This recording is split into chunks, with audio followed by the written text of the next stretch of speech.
Are you ready? A Shot of Wrestling, episode 256. And away we go. So take a shot, boy. Is that the message you got? We about to go live. Are you ready to rock? So take a shot. Oh, so take a shot. Oh, yeah. I'm a street breaker. I'm a heartbreaker. This is my door. I'm a mold raiser. Britt Baker, nature boy, about to seek and destroy. It's an SOW. Let me hear you make noise. Take a shot, boy. Is that the message you got? We about to go live. Are you ready to rock? So take a shot.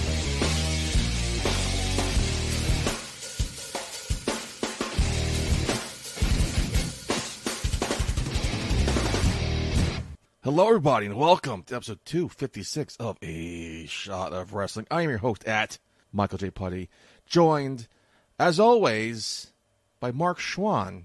Marcus, how are you, buddy? It is, my God, Putty, your favorite actor, the Hollywood assassin, Marc Chouen, and we are... What the fuck is that? You sounding crystal clear. It's a great connection we have. Oh, wait, Marcus. There is no connection. For the first time since February 2020, you're in... quote-unquote studio. We're not in the studio anymore.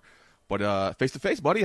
We are face-to-face. This is fantastic. For the first time in, 14 months, 15 months. Oh, my Lord, dude. That's nuts. It's a long time coming. Welcome back, bud. Great to be back, man. I was thinking, Zoom is so much easier because we can, once we hang up, we can go to bed. Right. But now we can hang out. We talked for, an hour before the show started. It's good to catch up, buddy. Good seeing you. You know what? It's just, there's only so much Zoom I can do. Yeah. Did a whole fucking play in Zoom. I did a whole play on Zoom. I did multiple plays on Zoom, actually. Had different meetings on Zoom. I'm zoomed out. Yeah. And being in person again, having that, it's different, man. Different vibe, right? Man, I had to put pants on for the first time. Good for you. But it's worth it. I'm glad you put on pants, personally. I can take them off if you feel comfortable. No. Oh, okay. I'm great. Thank you. Thank you very much. You're welcome. It feels good to, I've hardly seen anyone outside, my wife, my dog, or family. It's good to see a friend. Yeah. In person. I can't remember the last time I saw a friend in person, actually. No more me waiting for you to finish your poker games. Right. Are they still going on, or are you guys... Okay. Are you guys ready to do it in person, too? Well, it's hard to because we're all spread out throughout the country. Sure. Yeah. I hope we continue doing it somehow, some shape or form. Obviously, now that we're back action doing on Fridays, it's going to be hard for me to do on Fridays. If we do it on a Saturday or Sunday, whatever, I'm still down. Hopefully they're listening. Yeah. Hopefully. And they're not wrestling fans, so I doubt they are. Yeah. But, yeah, no, that was great, though. That's one thing I hope we keep going during the pandemic. So what made you decide this weekend to finally suck it up and come in studio again? I keep saying in studio, but... Well, I know you're fully vaccinated. Yep. I just got my second vaccine shot the other day. I know, so I'm mostly vaccinated, but I know you're fully vaccinated, so I figured, hey, you know what? It's safe enough for me. So let's rock out. No masks. Don't wear masks anymore. I still will because people are fucking nuts. Right. But wow, things are getting back to normal. Marcus. Well, technically, New York hasn't changed the law yet. Oh, really? They have it. The CDC said no masks, but New York hasn't gone along the lines with it yet. They will eventually. They will eventually. If I go to the store, I'm still wearing a mask. If I go inside somewhere, I'm still going to wear a mask. I haven't eaten out in a restaurant, so I know what I'm going to do there. But Trader Joe's? I heard that, yeah. Yeah, you hear about that? For those that don't know yet, Trader Joe's, you can go in maskless now. I think Target said that too. Did they? I did not know that. I believe I saw something with Target. But you have to be vaccinated. That's the thing. So, a couple weeks ago, I decided to. There's a friend of mine who I'm very close with. Mm-hmm. Me and her are big Mets fans. Let's go to the Mets game. We haven't hung out in a while. Let's hang out to the Mets game.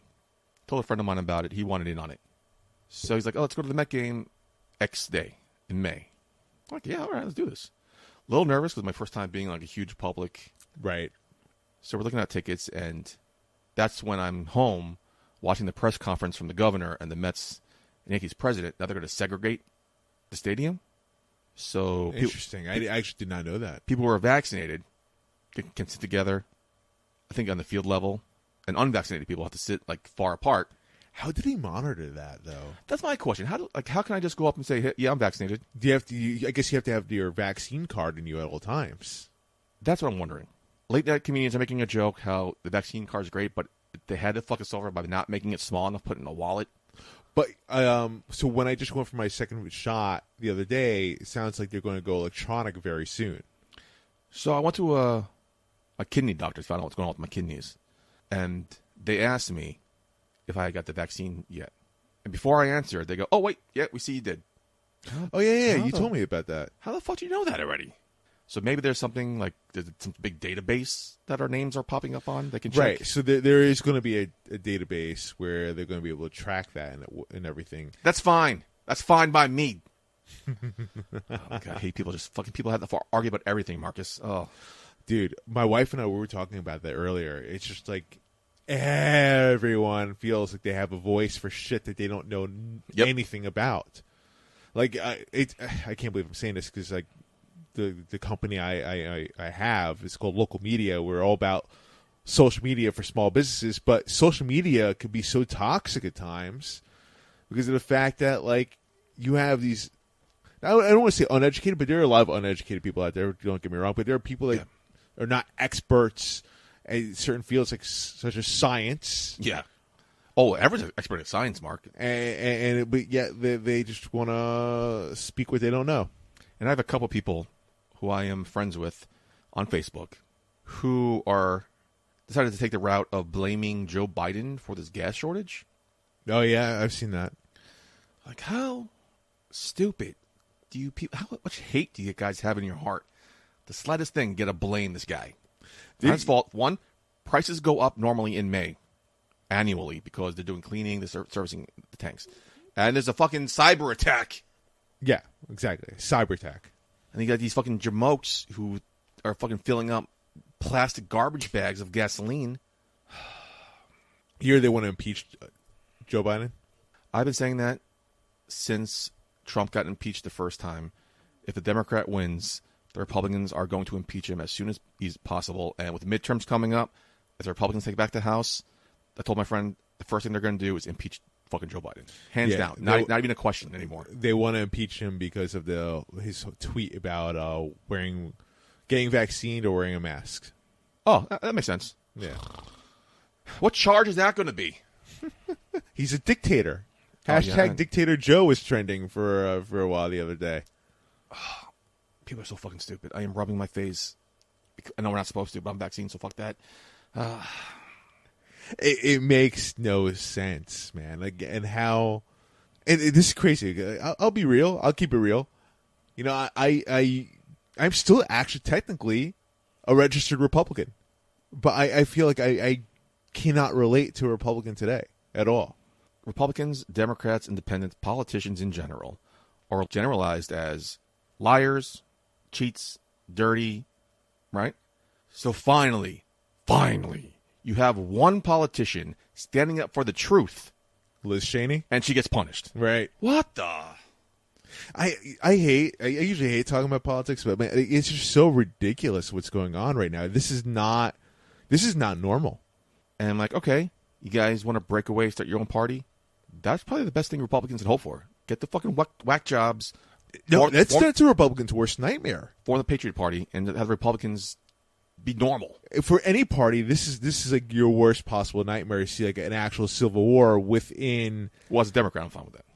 Within the party, it would be just bad for Democrats if this were to happen. Yeah, but I'm sure it will be one day. Actually, one day it will. Yes. But like to threaten when The Rock becomes president, to threaten to have your own party there, that means you're never going to see a Republican president not for a very, very long time. Yeah, you will, Marcus. You hear about all the fucking voter suppression going on? But think about this, though. If they break lines, like think about how many people break lines with them. Like think about how many people follow the Lincoln Project. You know, like you're not going to see a Republican or whatever party they're going to name themselves to be a president as long as the Democratic Party stays together. These are empty words. These are empty threats because they know this. Politicians, Republican, Democrat, whatever, It's all about power. It's all about power. So, like, there's no way in hell they're going to break apart, in my opinion. I'll be shocked if it happens. I can spend all night talking about this because it's a very heated topic. It's very asinine how people are so fucking stupid. But I don't want to turn off people who are listening. If you're still listening, thank you. We're going to talk about wrestling in 2 seconds. But people I work with, people I know, are like, I'm not getting the vaccine. Yeah, you fucking eat McDonald's every fucking day. You know what, dude? Honestly, so my wife and I were talking about this. I'm done. I'm done, like, arguing with people about the vaccine, whatever. You know, you're a grown ass adult. You don't want to take the vaccine, so be it. Even though I feel like everyone should be taking the vaccine, I can't argue with someone that feels so certain that they feel like this vaccine will be harmful to them. So, like, you know, what am I going to say? Fuck it. Fuck it. I'm vaccinated. My wife's vaccinated. That's all I really care about right now. I hate to be saying this because I'm not a selfish person, but I feel like I need to be selfish for my own sanity about this, how to approach it. And no offense to anybody who's not getting the vaccine for whatever reason. That's fine. You're not going to get it. Whatever. Just stay away from me. But fuck those people who are getting the vaccine just for free shit. I wanted the vaccine because I wanted to get the vaccine for peace of mind. Yet all of a sudden, you're enticing people with free Metro cards, free baseball game tickets, free fucking donuts. I love fucking donuts. Where are my free donuts? Did you get any of this stuff? No, nothing. Because I was a smart person who got it as soon as possible. You can still do it though, right? Or no? I don't know. I have no fucking clue. I'm just forever pissed off. I'm like, where's my free stuff? I mean, you have to entice people. And someone's was it on social media or on TV? Someone said, "Great point to fuck these people. Let's release a fourth stimulus check to only those who got vaccinated." Ooh. Great idea. That's incentive. Not free fucking donuts, which I fucking deserve. Fucking Krispy Kreme donuts. Love Krispy Kreme donuts. You could have mine. I don't like donuts at all. What? I don't. You don't like any kind of donuts? I don't. Dunkin' Donuts? No. Glazed? No. Boston cream? Like, once in a while, like, I'll have it just to see if it's still the case. No. Really, no. What the fuck, bro? No, I can't get into donuts. I feel like I want to. I did have one really good donut. It was this famous donut place in the city. That narrows it down.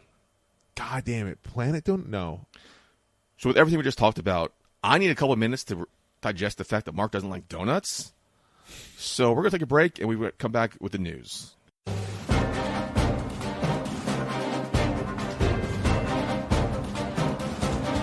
It's time for In the News with Michael J. Putty and Marc Chouen. So before we get into the news, Dunkin' Donuts used to have this egg and cheese sandwich. Oh, dude, Dunkin' Donuts food is disgusting. Bacon, egg, and cheese sandwich. Oh, no. But instead of like a bagel, instead of like a roll, instead of a croissant, it was on a glazed donut. Ew. And then there's a diner by my house that has burgers, bacon cheeseburgers, regular burger, any kind of burger you want, on a glazed donut. No. I'm like, whoo, fucking delicious, Marcus. I cannot believe you don't like donuts. No, it's gross. And the news. Okay. AEW has a problem backstage with their executive vice presidents. The honeymoon phase is over, Marcus. There's a lot of infighting going on.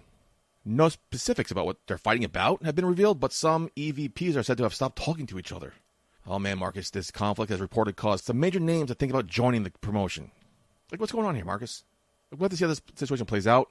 Again, we don't know all the details yet, but it has to be smoothed over. I mean, this kind of tension cannot be beneficial for AEW, especially if people are going to not come to your promotion because of this. What do you think the big problem is backstage over there, and what should AEW do to fix this issue? Well, the problem is, like, you know, they have too many wrestlers that are VPs of this company. Yeah. You know, so I don't necessarily know if maybe it's about booking or, like, you know, some of their own talents that they favor, not getting the proper rub or what have you. Something's going on there. Like, it's what's the saying? Like, too many chefs in the kitchen. Yeah, too many cooks in the kitchen. Yeah. I think maybe that could be the issue.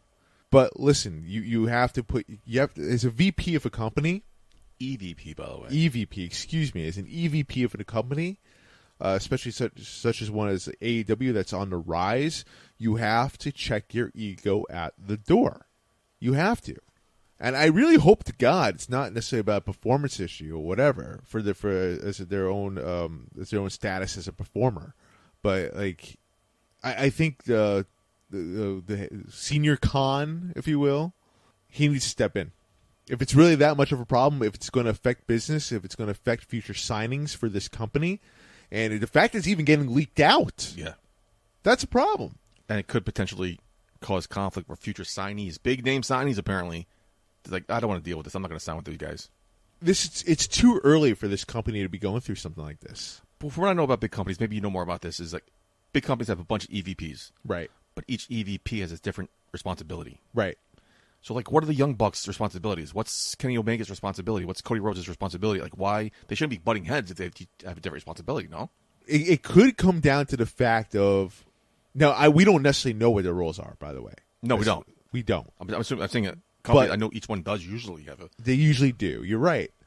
I think what it could come down to, if keep in mind wrestling's a very different beast, but it could come down to a branding issue, to like, because you have to think of AEW as its own entity, its own brand, its own person. So if they have a different opinion of how like they should raise their baby here, for the future, it goes against what they all agreed on, and then that could be a potential issue right there. But that's when, God, in this case, being like the owner of this company, would step in and like, hey, cut your shit. Here's the path that we're taking. That's not a good look, especially when like you have heard the rumor maybe like CM Punk, which is I know that will never die, but whatever. You got Samoa Joe. You got all these free agents coming around. You hear this coming out. Like, why would I want to sign with this company if it's a clusterfuck backstage? And again, this is bad for business. Yeah. Which is going to be bad for ratings. And then TNT's probably going to get whiff of this. Like, hey, what the fuck's going on here? Nuts. Right? So, like, then sponsors as well is going to get whiff of this and be like, hey, why is this happening? What's going on here? I hear we had a possibility of getting maybe CM Punk or Samoa Joe or Daniel fucking Bryan, and we're losing out because of this. Cut your shit. Yeah, handle it like adults. Go into a room, talk about it, and move on. Speaking of moving on, WWE feels their Raw roster is lacking and needs some fresh faces, especially in the main event picture. Because Randy Orton, one of the biggest names on Raw, and AJ Styles are now in tag teams. A mistake, in my opinion. There have been some internal talks about pushing Damian Priest, which I have no problem with. I love Damian Priest. But pushing him a lot further and a lot sooner, and maybe even Aleister Black coming over from SmackDown to Raw. Red Brand is one of the worst brands on TV. Yeah. There's 5 nights a week of wrestling. That's probably in 5th place week in and week out. No, I would agree with you on that. I feel like Raw is consistently on the back burner. So what would you do to freshen up Raw? Creative. In what way? Like characters, storylines? Creative, just make it more interesting. I mean, how long ago did we hear about USA talking about they wanted to go darker? That they wanted to go back in the sense of the Attitude Era type of style, but not necessarily like Attitude Era-ish. But, it's going to make it like darker and edgier. But we haven't seen that. We haven't seen that at all. No, we had that brief glimpse of like, oh, this is going to be fucking awesome. Randy Orton putting the guy in fire? Okay. And then 2021 hit, and we haven't seen anything. No, not at all. It's. I feel like the women are doing a good job. Rhea Ripley and Charlotte Flair. Asuka's been holding it down, but Alexa Bliss as well has been intriguing. But other than that, I mean, like, I feel like Drew McIntyre's stale. I feel like Bobby Lashley is okay. No one's really standing out, if you will. And they are wasting Randy Orton to be in tag team action with Matt Riddle for no apparent reason. We talked about it last week. Make it interesting. Give it a story. Give us a reason to care. AJ Styles being thrown in a tag team. I feel like that was so random. Yeah, totally made no sense. Made no sense at all. You have the best wrestler, I think, in the business being wasted right now. Yep. For what? To put Omos over? Omos, whatever you want to call him. Whatever. So you have guys like Ricochet and Ali, one-on-one, if you like wrestling, could give you a fucking fantastic match. Yeah, but then you have, like, who wants to see that? Give me a reason why. Actually, Ali could tell a story. Okay. He's very good in the mic. He definitely understands. Mike, yeah, Ricochet's not that bad, yeah. Psyche, and he's good in the ring. I honestly, I hate to go there, but it almost seems like I hope this is not the case, but his religion, Okay. I don't think so. maybe he's holding it back from Vince McMahon, from creative. Like, he's got all the tools. Like, why is he being held back? A lot of people. You said about a lot of people. Again, yeah, that's why I was hesitant to say it because, like, Lucas Cesaro. I mean, we were talking about him last week. So you have Ricochet, Ali, two guys, but they're not being used properly. Like, so what fresh faces do you want? I don't honestly know if it's fresh faces. I think it's just a matter of fresh storytelling. Like, how many times have we heard about, like, oh, want a fresh face, want a fresh face? All the time. And then we get the fresh face, and they're like, oh, but blah, blah, blah. Like, this shouldn't happen that way. Blah, blah. Like, it's always a bullshit. Was that a Mark impersonation? Because that's a great Mark's impersonation.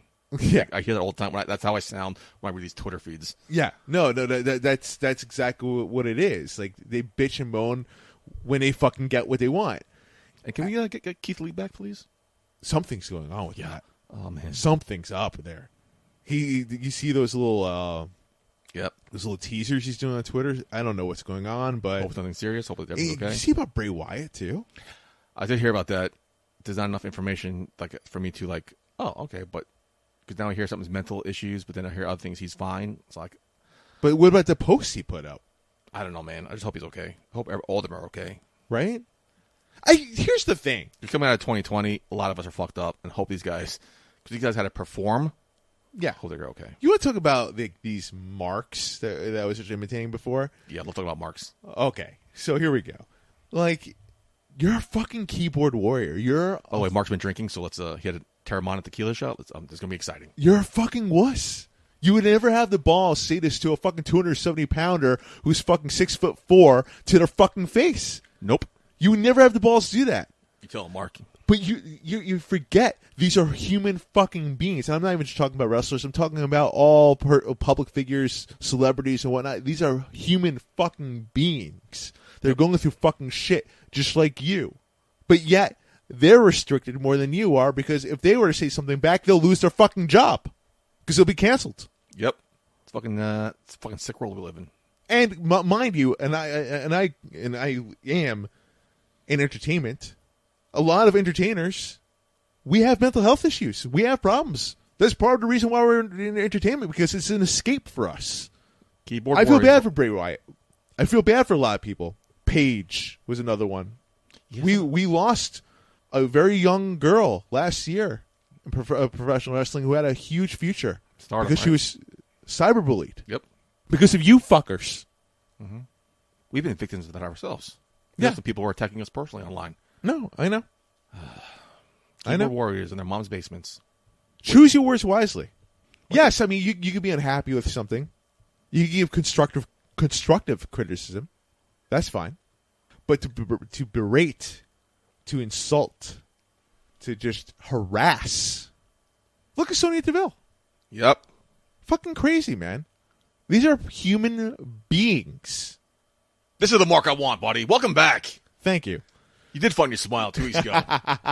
Missed this, Mark. Instead of attacking me personally, you're attacking these fucking marks. And that's what I like to see. We're on the same page now, finally. It's just, it boggles my mind, man. And I feel bad for anyone that goes through that. And maybe it's good Bray Wyatt takes a break. Maybe, maybe these people, they don't deserve him. Yeah. Because he is an artist. People just love to bitch and complain about something. Mm-hmm. They're not happy with their lives. They like to tear other people down to make themselves feel better. No, they do. They do until they face the repercussions of it. Yeah. Say it to my face. Say it to someone's face. I dare you. They would never, ever have the balls. Most of them, I would say. Not all. Most of them would never have the balls to say any of this. No, of course not. Especially to a wrestler's face. And how about this, man? Not for nothing, but these wrestlers. And you can throw like the say even Nia Jax. I know a lot of people hate her. I'm not necessarily the biggest fan of Nia Jax myself. Love Nia Jax. Hit me up. But, and I hate to just signal her out, but like you can say this about any wrestler. I always respect anyone that has the balls to get into that ring and do what they do. Because they are literally putting their bodies on the line for you every single time they do it. Look at Dross. You had this conversation last week about somebody. I forgot what we were talking about. Like, you don't respect them. Like, of course I respect it. Anybody who steps in that ring, I respect because I don't like their character. Maybe not like their ring, like CM Punk. Right. I don't care about CM Punk at all. Never been a fan of his. But he was amazing. I give him credit all the world. I respect the guy. Yeah. I talk about that at any level, man. Like, from anyone from the indie levels, from BWF, BCW, LAW, whatever W you want to put at the end of that. Yeah. Like, I respect the fuck out of you, man. In other news, Zelina Vega was released back in November 2020, but she might be coming back already. She was spotted at the Performance Center on May 13th, and apparently she was not there just for a visit. She's been training video stuff with your girl, Simone Johnson. Told you. Keep an eye on Simone Johnson. She's been on Twitch full-time since her departure. She did not like losing that community and that revenue. Apparently, she was making more money off Twitch than she was in WWE. I believe it. Which is insane. It's not confirmed which brand she'll come back to or how they'll work her back in the storyline, but apparently she's on her way back. Because remember, Vince loved her. Yeah. But he was very cold to her when they released her. So, are we happy to see her returning? And, how should they handle her upon her return? Okay, so I'm kind of glad you brought this up. I've keeping my fingers on the pulse and Twitter here. As always. And hearing what people are saying. A lot of people are very upset that she's coming back. They feel like What? she's sold out, yada, yada. I didn't hear that part. It's nuts. What? It's like... Are those the same people who were upset that she got released in the first place? Yes. Okay. Yes. Can we move on now? I'm not wasting my time talking with these idiots. Like, this is her choice. She wants her job. And she feels like the best opportunity for her right now is to go back to WWE. Obviously, whatever issues she had with Vince McMahon and the company was resolved. Now, what happens when she comes back, though? Did she give up Twitch? Did she give up her fucking OnlyFans? Well, it sounds like didn't WWE they made some sort of agreement? That or not? I feel like they altered something with that. With Good, they should. It's a fucking Twitch stupid rule in the and first Cameo. place. So it seems like it's water underneath the bridge. It also sounds like it may have been BS that she was released because of the whole unionization thing. I think it was. Because that was never confirmed. No. That was just purely speculation. Hope she comes back. I was a big fan of hers. She's great to look at, and she was getting better in the ring, and she's a great character, great charisma to her. I think she definitely can add something. We talk about, Mark, the women's division and Raw and especially SmackDown aren't up to par to their rivals. And I hope she got to be a huge asset. I enjoyed Zelina Vega. I don't know if you remember, but I was seeing, as a manager, who I would study in today's product was always Paul Heyman, and I would study actually Zelina Vega because I always felt like her facial expressions were spot on. Absolutely.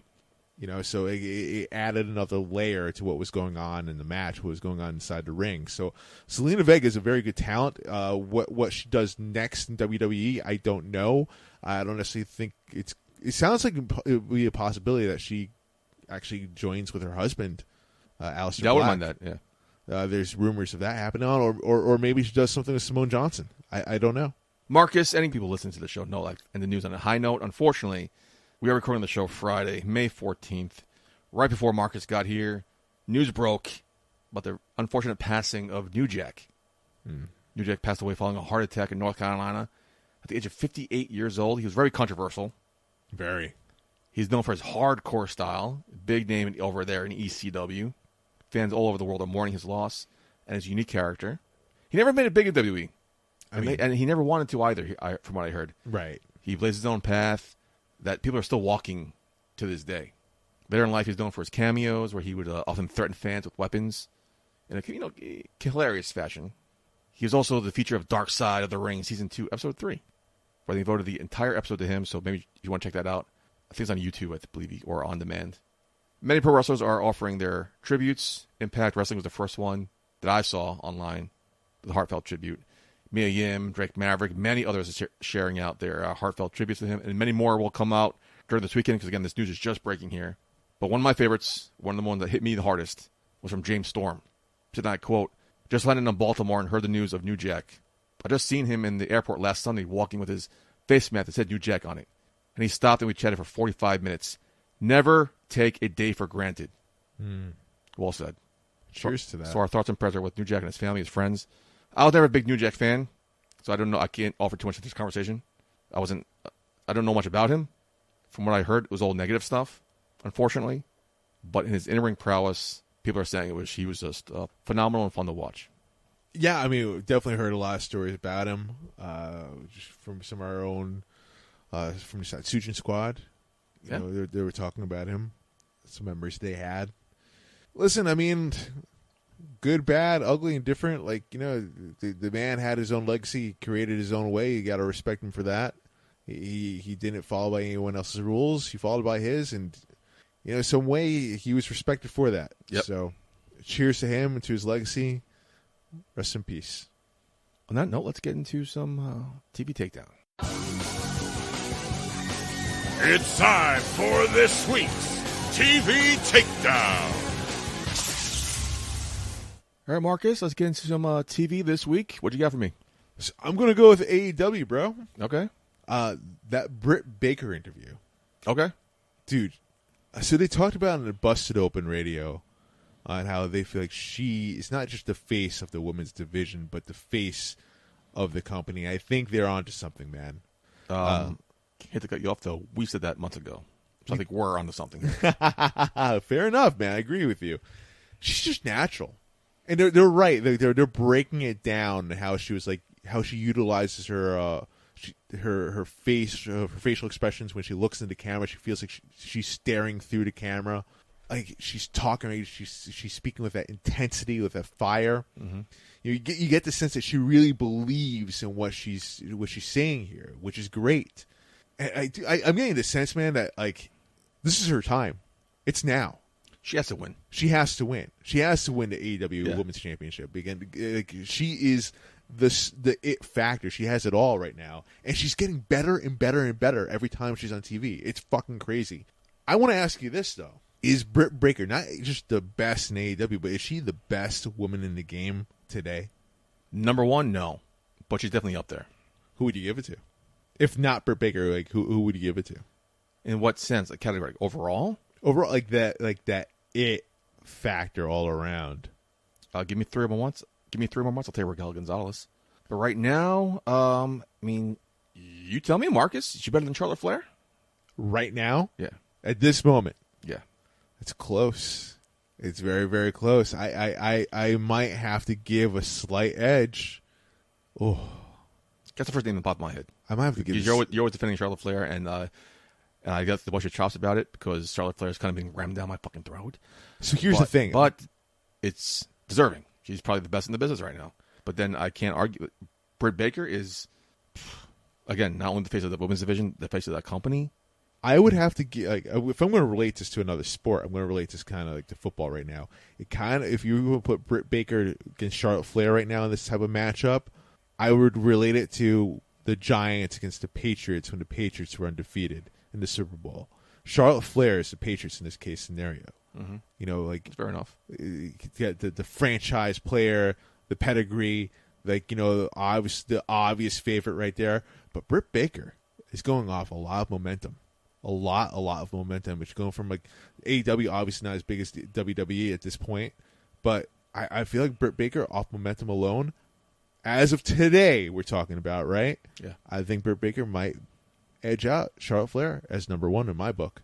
Character-wise, I'll give the edge to Britt Baker. But in-ring-wise, what about Deonna Purrazzo? Britt Baker. Really? Britt Baker continues to get better. Yeah, but every time in the Deonna Purrazzo's fucking... She was Superstar of the Year in Impact last year. Deonna Purrazzo, this is not to discredit Charlotte Flair or Deonna Purrazzo, what they do and their ability. I think they're both amazing at what they do. But, like, Britt Baker, I have to say, I'm talking about total package all around. You know, Britt Baker is damn good in the ring. She's kind of Randy Orton-esque in the fact that, like, how she utilizes the camera. Did you see that? Huge compliment. Did you see that Broken Skull sessions with Randy Orton? No, not yet. The way how Randy Orton broke down on how he utilizes the camera, you know, is exactly what Britt Baker is doing. Not only just in her interviews, but in the ring as well. Like when she had when her face was busted up with the blood, and then that famous camera shot we have of her, yeah. She knew damn well what she was doing. That was her. That was her. It's in a word called presence. Presence, psychology. Yeah. She has it all, and she's still young. In fact, again, seriously, man, I said it before. I said it probably twice before. I'm going to say it again. She gets better every time we see her. Absolutely. Again, the sky's the limit to her. Like, seriously, she might be, if not the best in the game, damn close to it right now in the women's division. She's the best, maybe. It's hard to say she's the best in all promotions, but she definitely has the momentum behind her amongst anybody else. Totally. The title momentum is in her favor. And that alone, she's probably number one right now. Like the day her contract is up, WWE would be fools not to like at least make an attempt to grab her. Yeah, absolutely. I mean, I don't think she would ever jump ship. You don't know that. I mean, that. like Adam Cole, baby. Because money talks, and everybody's got a price. But again, I'd love to see them together because Adam Cole is probably one of the best in the business right now too in NXT. Them together probably be a huge power couple. Huge. Yeah. I think about the matchups. Holy shit. Yeah. But that AEW will be idiots to let them go. Yeah, I don't think they're ever letting go. Because now, again, we just said this twice, 3 times tonight, many times over the last couple months. Only the face of that division, the face of that company. Mm-hmm. Yes. So she's never going anywhere. I think she's AEW for life. She is. She, as good as MJF is, as good as Darby Allin is, as good as But Darby Allin, I can't connect with him because he has no character, no personality. Like I don't hear these promos. I don't think like Britt Baker's promos. I'm like, I got to stop fast forwarding. I got to watch what she says. Well, you weren't a Sting fan. There's like a mystique to Darby Allin, which grabs some people's attention. Talk about Sting. Can we move on, please? But that's what I'm saying. That there's Orange Cassidy is another one people gravitate towards. Yeah. And of course, I'm not talking about Chris Jericho or John Moxley or even Kenny Omega or Cody Rhodes even because they are on the older side. I'm talking about for the future of AEW. I mean, these are the future players here that are going to be faces of this promotion for the next 10 years. And I feel Britt Baker, you can't have that conversation without talking about Britt Baker.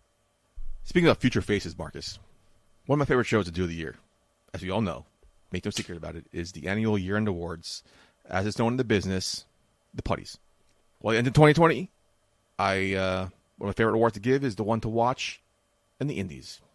I picked the Cyborg Assassin, Recon, someone I'm a big fan of. Marcus, I know you are very close with him as well. Yes. Can we talk about his debut in AEW? Hell yes. Recon yes. Debuted on AEW Dark, Tuesday nights on YouTube. Did a great job. Looked phenomenal. Right. He looked like he belonged. This is his first, what I can only assume, many appearances. And it was just, as someone who knows him, and you're much closer to him than I am, so I want to let you hear your opinion on this. True story. He slept on my couch before he went down there. How did you feel as a friend of his, actually, seeing him on TV? Damn proud. Because I know Rick pretty damn well. Like, yes, I manage him in wrestling in the indies, but we're friends in real life. Yeah. And I know his journey. I know how hard he's worked. He's one of the hardest workers I know. And, for him to get this moment, and meant a lot, man. And no disrespect to the other guys, but if he had, like, Dom and Chris, and, of course, Eric, he would have won that match. For sure. Those other two guys held him down. For sure. Jeez. Come on, man. How cool to see the Chiron. Justin Roberts announced his name. The match card. It was just well-deserved. Can't wait to see, again, one of many appearances in AEW. That was one thing I said to him, too, man. It was cool to see to hear his name on commentary. It was cool because, I marked out 2 years ago when he was a security guard in NXT. Right. Like, oh, my God. That's fucking Recon. Right. And now he's actually Recon. In ring. Again, congratulations to my one to watch in 2021. Your good friend Rick Recon, and this is only May. There's still, I can't do the math. Now 7 months left. Let's go BCW. I mean, hey, Darius Carter was on AEW Dark, right? I mean, Rick Recon's due for a title shot now. Easily. Come on, let's do it. Darius called him out on Twitter. Did he? It's time. Someone I'm not a big fan of, but has kind of won me over is Isaiah Swerve Scott, and now he has his faction, Hit Row. Very intrigued. I'm not in yet. I'm curious what the future holds. Like, are all 4 of these people going to be in ring? Are they just going to be his backup and entourage? So many questions, and I'm kind of buying into this right now. Questions too about that. The same ones that you have. I'm with you. There was some intrigue there. What's going on? Not fully in yet. Wait and see what's going on here with this. Is that the entourage it's going to have? Are they going to be in-ring performers? I have those same exact questions and thoughts. We'll see, but yeah, it definitely ups the stock of Isaiah Swerve. Yeah, because now there's no more factions in NXT except for the Legado del Fantasma out in the way, of course. Yeah, which I love, by the way. Oh, they're the best. Love the way. You could probably do a whole show talking about them. People shit on the way. People shit on a lot of things. Like, we why. talked about those fucking mouth breathers earlier, so let's not waste time. The Way's fucking fantastic.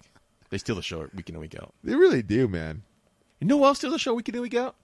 My man who's going to the moon. Cameron Grimes? How is he not getting stale yet? Him and Teddy DiBiase is fucking still killer. Is it, what, 3-4 weeks in a row? Loving it week in and week out, man. It's not getting old. It's not getting stale. I don't know what the payoff is because they're not going to face each other in a match. What's the payoff here? But I am all in on Cameron Grimes.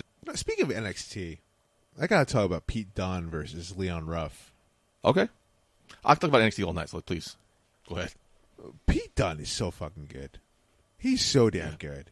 Yeah, that match, on paper, you wouldn't really think much about it. Pete Dunne versus Leon Ruff. Leon Ruff. But he actually made Leon Ruff look good. His style. A lot of offense in. I was very surprised. I thought it would be a squash match, but Leon Ruff got some offense in. I'm like, okay.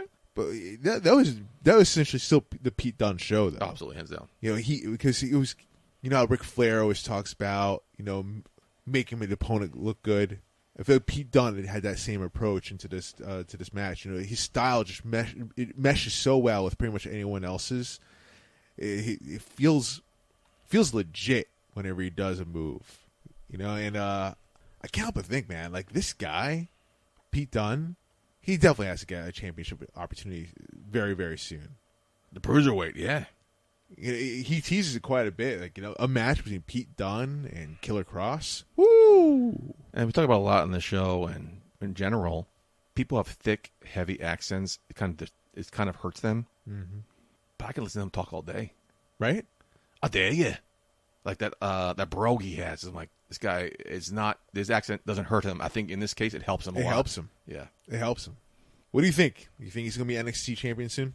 I believe he'll definitely be in there when Karrion Kross goes to the main roster. So I'd love to see his feud with Finn Balor. I know they had a match not too long ago, but it was amazing. And his matches with probably Kyle O'Reilly. The sky's the limit for this guy. Pete Dunne keeps on throwing prove me wrong. I dare you. I can't. Yeah, I'm working on it. I'll get it next week. He's planting seeds for this match to happen, so it's going to happen. I just hate how he does bends your fingers backwards and snaps them. Ugh. That's what I said. The shit just feels real. Yeah. Pete Dunne, fantastic. Sticking with NXT, Kushida versus Santos Escobar, 2 out of 3 falls match. Great match. Oh yeah, great fucking match. I can watch it all day. Santos Escobar, I think, is blowing up. I think this is his swan song in the cruiserweight division. I think now maybe we can see him going against United States title, not United States, North American title. North American title. Props to commentary for that match. Okay.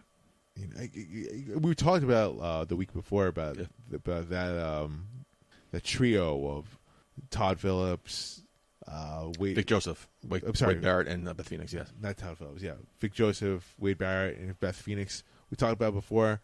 Yeah, I think you're right, man. I think they might be the best in the game right now. Again, NXT is maybe because the content is so great, so easy, but they're doing a great job over there. No, they really are. They're crushing it. The commentary helped put over that match even more so than what it was. SoCal Uncensored broke up. I felt like this should have been a bigger deal. They did make it a pretty big deal. No, they didn't. They broke up. They lost the match. They're going to break up, and they went backstage. I think it was John Moxley and the other Eddie Kingston, and then they showed during commercial they hugged it out for 30 seconds. It's one of your biggest tag teams in your company. They're breaking up. I feel like they deserve maybe a bigger spotlight. What did you think of that spot with the Young Bucks? I'm not talking about the Young Bucks. I'm sorry, I love you. What did you think of that? I don't get it. Who mean you don't get it? I don't get it. What? Why? What was the point of that? I mean, is that what wasn't meant to pay homage? It felt like it was kind of an insult to Shawn Michaels, to the E in general. I dig it. I don't dig it. And you know me. I'm not a Young Bucks fan. No, you're fan. not. I'm not. But I fast forward to that match. I can't watch Young Bucks. Wow, you hate Young Bucks more than I do. I don't hate them. I don't give a shit about them. But then I heard what happened, so I'm like, let me watch it tonight. So I watched it back. I'm like, what was the point of this? It wasn't funny. It wasn't cute. It happened. Okay. Honestly, man, I think they're just doing everything possible to get heat. I mean, look at pretty much every day they're putting a new obnoxious bio on their Twitter. Are they? I do respect that in the fact that they're just doing everything possible to make the fans hate them. Are they They're trying too hard then? They're just such a beloved tag team. You Are know? they? Okay. Like, I don't know too much about them, but like, They have a huge fan base, so, but now they're heels, so they're just doing everything possible to get that heat, and it rubbed a lot of people the wrong way when they made that when he did that. I'm sorry, I love you.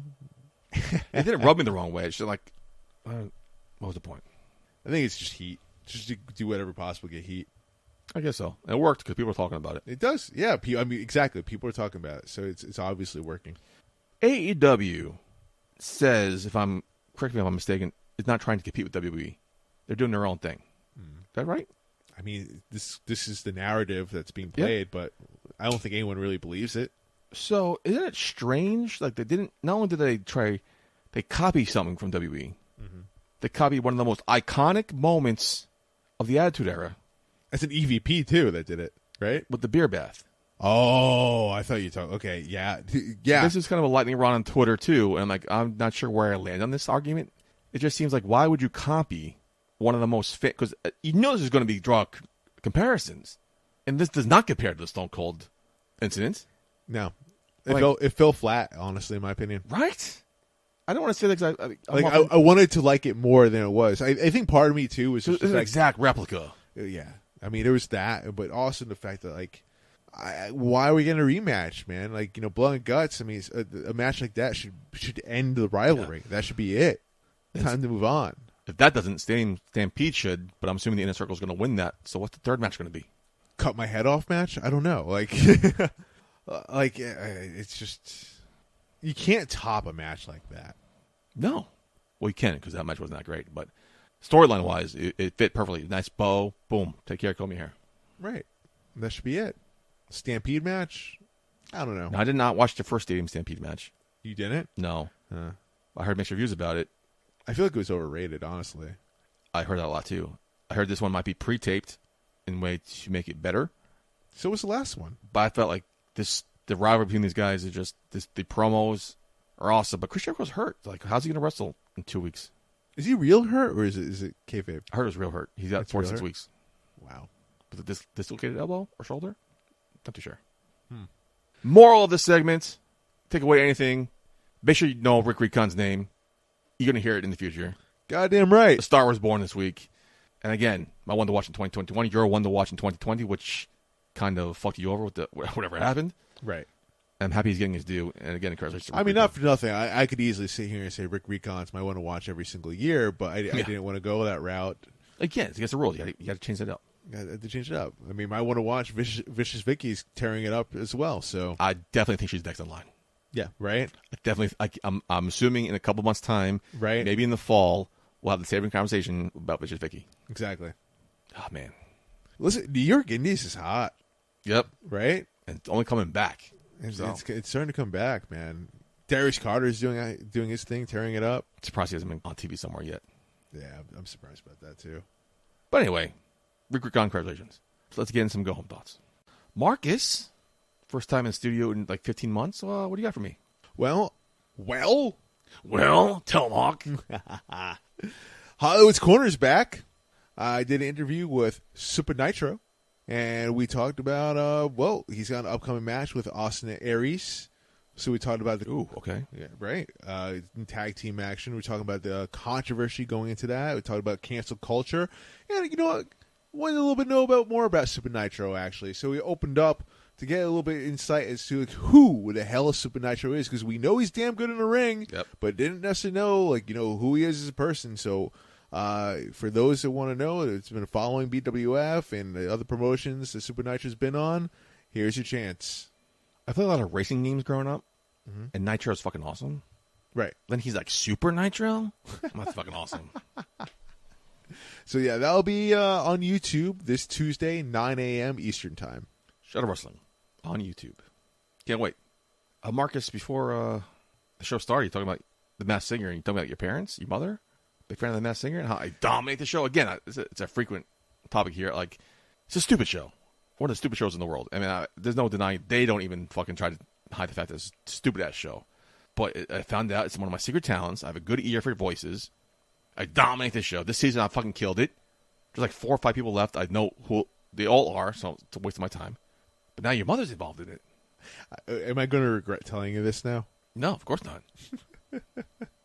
I'll just text her later then. Oh, stop. Masked Singer's a good show, buddy. It makes me feel good about myself. Cause when I get something right, I feel good about myself. We were just talking about in the break and like how you want me to feel good about myself. So can we get a fucking break? I guess I'm glad that you have that at least. I got something. I need something to hold on to, Marcus. Life sucks nowadays.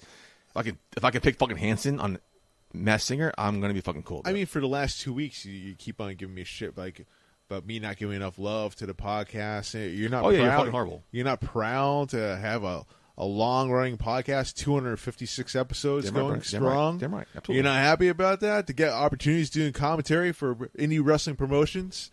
You're not happy about that? You're not proud about that? You want to be proud about picking people on Masked Singer instead? It's very impressive. The whole country trying to guess people, and I get them right. Now that it's Fox 6 pick 6, like, can I just win some money, please?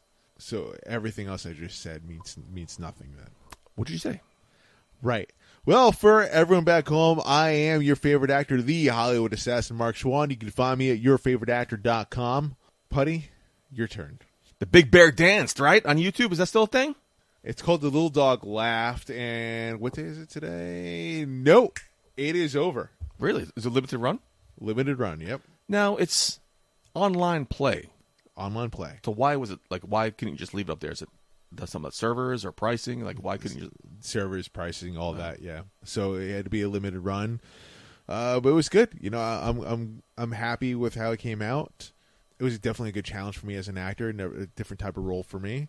And I'm excited to go on to the next one. It looks like it's going to be a play that's been on my bucket list for quite some time. Did we talk about it before or no? I don't think so. It's called Closer by Mike Nichols. It's actually a movie as well with Julia Roberts, Jude Law, Natalie Portman, and Clive Owen. That's going to be a next play to tackle for me. Do you prefer like movies, TV, or like Broadway, like stage stuff? Okay, so TV. Quick answer. TV film I love, but at the same time, theater is where I first started acting. Nothing at all could duplicate that experience. You have a genie in a lamp. Mm-hmm. Grant you a wish. What was your dream role? My dream role? Anything could be anything in the world. It could be Sandy from Greece. Whatever your dream role is. Joker from Batman. I'm not talking about plays. I'm talking about like in a play, Broadway play. A Broadway play? Yeah. Honestly, it's this one coming up Closer. I've been telling you, you have the look of the Joker too, and I think last year they redesigned your face to be the Joker. I'm like, this is a perfect fit for you. You are the fucking Joker. I would love to play it, man. That's a dream role Easily. for me. You fucking fit right in. You're fucking psychotic. You have the fucking dimples, the little dents on your cheeks when you smile. Easy.